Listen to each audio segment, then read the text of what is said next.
歡迎來到新興消息頻道，請訂閱頻道，所以大家不要錯過當天最熱門的新聞。我們今天的時事通訊包括以下內容：白鹿休半年，居然不是度假式大瓜；娛樂圈隱藏的資源真相與時代拐點。當白鹿在社交平台上寫下休息半年的那一刻，整個娛樂圈像被輕輕敲醒了一下。乍一看，這似乎只是普通藝人的階段性停工調整，可越是回顧他過去2年的曝光度、作品質量、行業地位，就越覺得事情絕不簡單。一個頂流女演員在事業上升期選擇按下暫停鍵，這本身就是非同小可的訊號。而當這個訊號出現的時間點，周邊動向、資本資源流向逐漸浮出水面時，它背後真正聯動的是整個行業資源在分配的暗流。白鹿的半年休息到底意味着什麼？它是在主動退一步蓄力，還是被動讓位？亦或是行業規則正在經歷某種巨大的調整？從這場表面休息到深層行業震盪，我們不妨試着把所有線索連起來，看清正在變化的娛樂圈。前天下午，我坐在便利店門口，捧着冒着白氣的奶茶，白鹿突然發布的動態跳出來，短短幾個字，卻讓整個熱搜瞬間發燙。明星休息半年，聽起來正常，畢竟連續拍戲、高強度直播、密集綜藝行程，就算鐵人也需要喘口氣。但白鹿不是一般人，她是近幾年最穩定、最受資本看好的85後女演員之一。今年之前，無論是以愛未贏、長月燼明，還是一系列綜藝和品牌活動，她的曝光度幾乎沒有斷過。這類處於事業黃金期的頭部藝人，通常不會輕易做出長時間停擺的決定。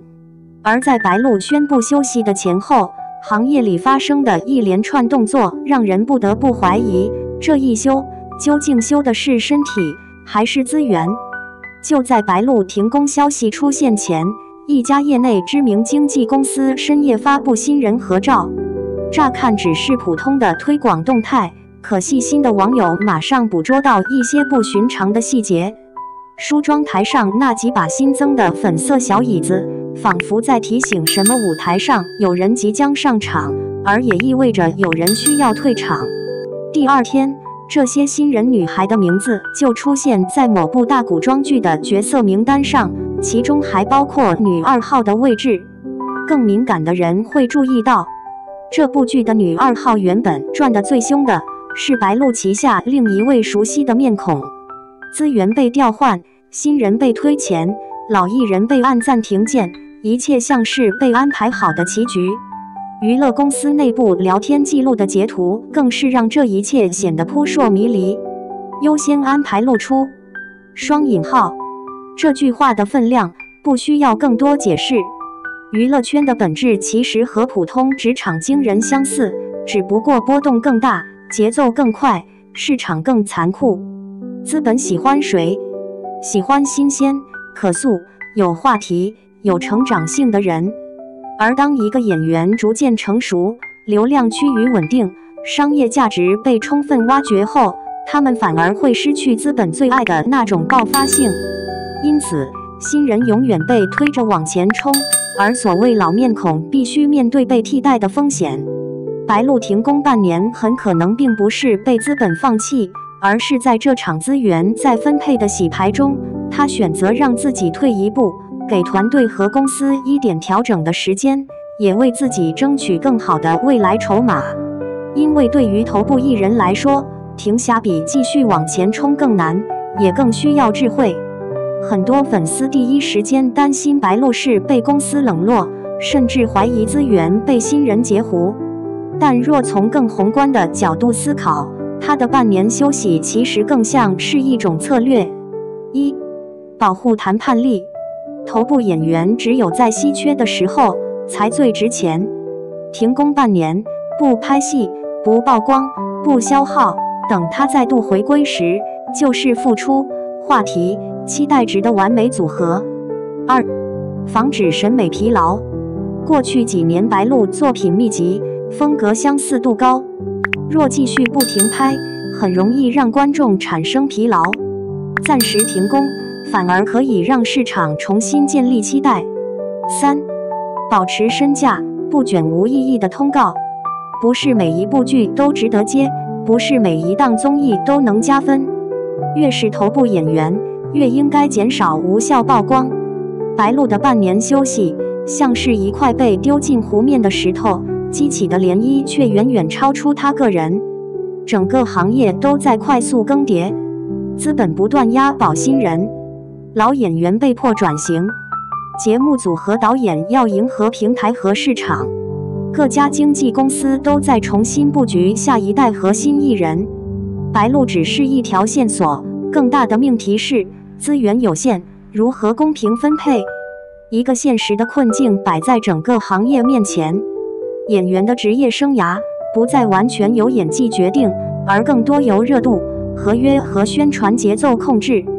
當曝光量成為最重要指標，深度創作、角色打磨、劇本質量都被擠壓在一旁。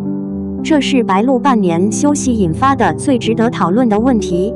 我曾經想過這樣一個比喻：娛樂圈就像一條永不停轉的霓虹帶，燈光亮了又暗，暗了又亮，一個接一個的名字閃爍又消失。觀眾雖然疲憊，卻仍舊被迫跟上節奏。但難道我們永遠只能看誰上鏡，而不能關心作品本身嗎？或許是時候把關注點往回拉一點，從明星本身回到內容質量。白鹿的休息期不一定會改變行業的根本問題，但這次事件確實讓很多人開始反思，我們能不能讓演員的職業道路走得更穩一點？藝人發展應該多元化，而不是只靠拍戲生存。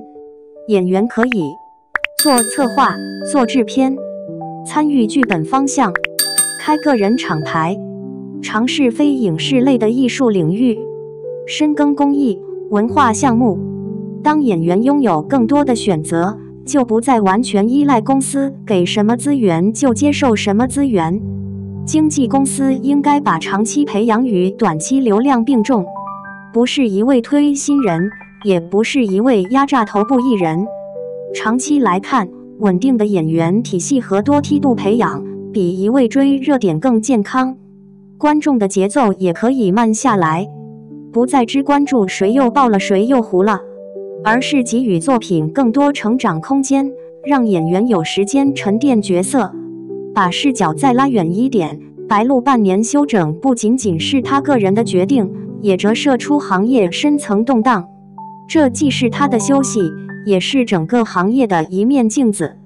在流量文化加速的今天，我們是否還能給創造者更多的安全感，給演員更多的耐心，給作品更多的時間，給行業更多的未來？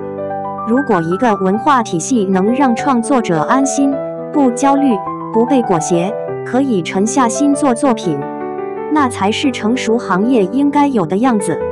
結語：白鹿這次的半年休息，就像是娛樂圈某處突然亮起的紅燈，它讓我們意識到，演員需要休息，公司需要重新布局，市場需要調整節奏，觀眾也需要重新審視喜愛明星的方式。這並不是白鹿的危機，而是整個時代轉折的信號。至於白鹿，他或許只是選擇在行業焦躁的噪音中，給自己留下一段靜下來的珍貴時間。等到他再次歸來，或許是帶着更強的角色、更穩的心態，以及更清晰的未來方向。讓我們拭目以待。